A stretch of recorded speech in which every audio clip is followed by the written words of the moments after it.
Malaysia ternyata bertuah. Di sini tidak terdapat gunung berapi, tiada taufan maupun angin ribut yang kencang.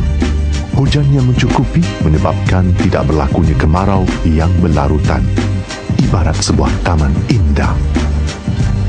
Namun taman indah ini, seperti taman-taman lain sebelumnya, tidak terkecuali daripada kesan-kesan kurang baik ikuran kepesatan pembangunan.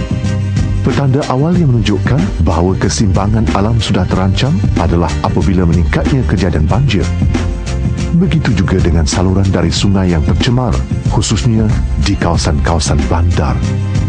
Secara purata, negara ini kerugian sehingga 100 juta ringgit setahun akibat banjir. Sejak bertahun-tahun yang lalu, banyak yang telah dilakukan oleh Jabatan Pengairan dan Saliran JPS untuk mengawal kejadian banjir.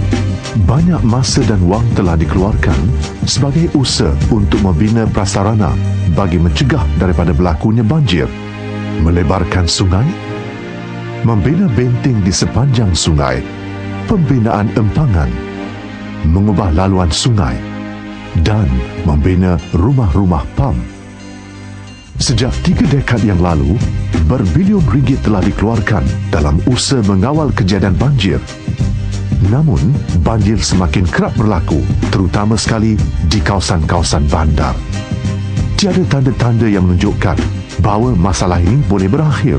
Tidak dapat dinafikan lagi bahawa kepesatan pembangunan ternyata menjadi salah satu penyebab utama hakisan dan pemendapan yang berlaku akibat penerokaan tanah-tanah baru, pembinaan struktur dalam sungai, pembuangan sampah sarap ternyata menjadi penghalang perjalanan arus saluran dan sungai.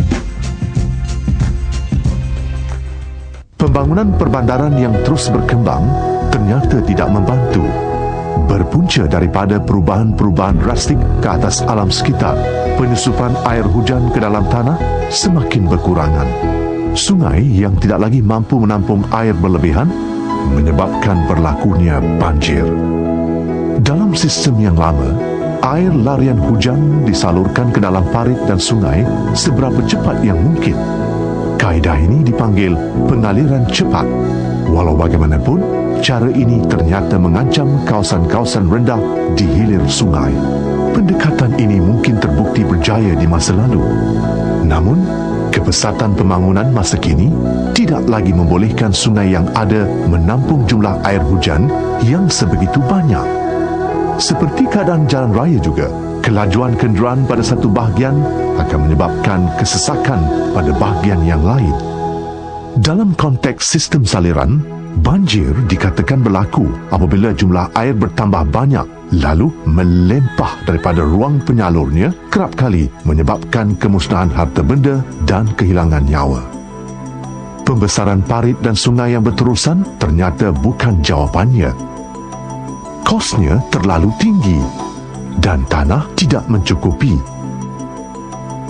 Penyelesaiannya terletak pada pendekatan yang berbeza. Daripada menganggap air larian hujan yang berlebihan ini sebagai sesuatu yang menyusahkan dan perlu segera dibuang, pendapat terbaru melihat air larian hujan ini sebagai satu bentuk sumber yang dapat diurus bagi mencapai faedah yang maksimum. Daripada terus membuang air larian hujan ini, pendekatan terbaru memberi penekanan terhadap tahanan dan takungan air tersebut, atau ringkasnya penyimpanan. Pendekatan berasaskan penyimpanan ini tertumpu kepada beberapa elemen utama. Pertama, penyusupan, iaitu proses di mana air diserapkan ke bumi daripada dibiarkan menjadi air larian permukaan yang mengalir ke dalam sistem saliran. Lumrahnya, semakin tinggi kadar penyusupan, semakin berkuranganlah jumlah air larian permukaan ini. Kadar penyusupan air larian hujan ini dapat dipertingkatkan melalui penggunaan kemudahan-kemudahan seperti penerapan berliang, liang penyusupan, perparitan kelikir, alur tanah, lembah penyusupan, dan perigi. Elemen seterusnya dalam pendekatan pengurusan air larian hujan ini melibatkan kerja-kerja penakungan dan penahanan. Penakungan bermaksud mengumpul air larian hujan tersebut dan menghalang air larian hujan. Penahanan pula adalah proses penyimpanan air larian hujan untuk sementara waktu. Kemudahan-kemudahan yang digunakan termasuk liang penahan, lembah penahanan kering, kolam, tanah lembap, empangan dan tasik. Melalui pendekatan baru ini, air larian hujan tetap dilepaskan ke dalam parit dan sungai.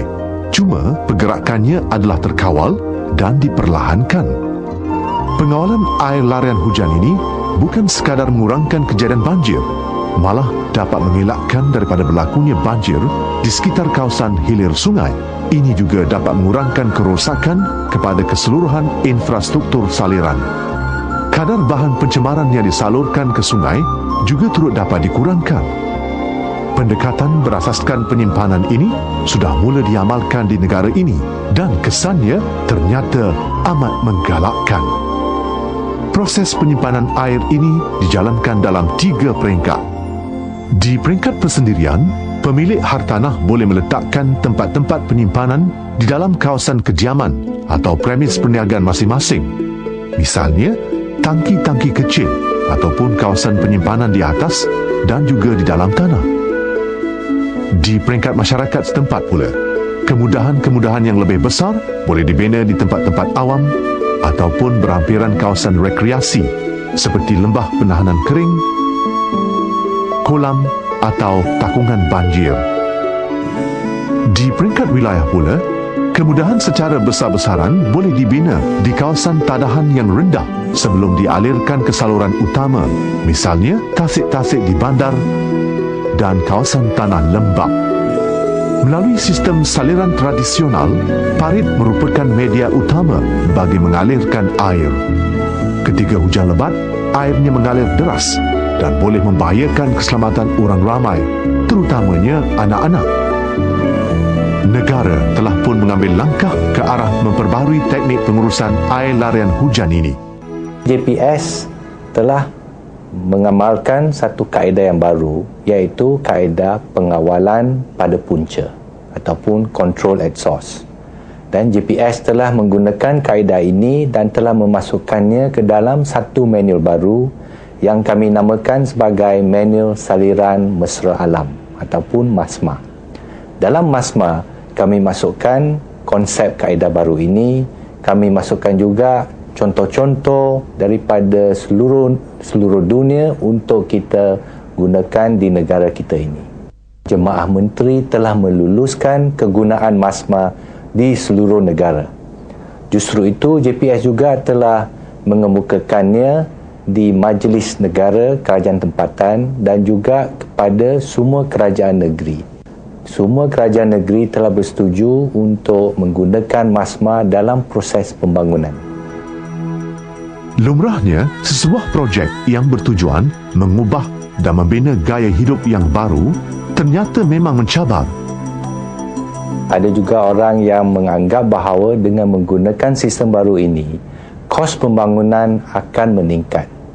Sebenarnya kita harus sedar juga bahawa kerajaan memerlukan berbilion-bilion ringgit untuk mengatasi masalah banjir, khususnya banjir di kawasan bandar.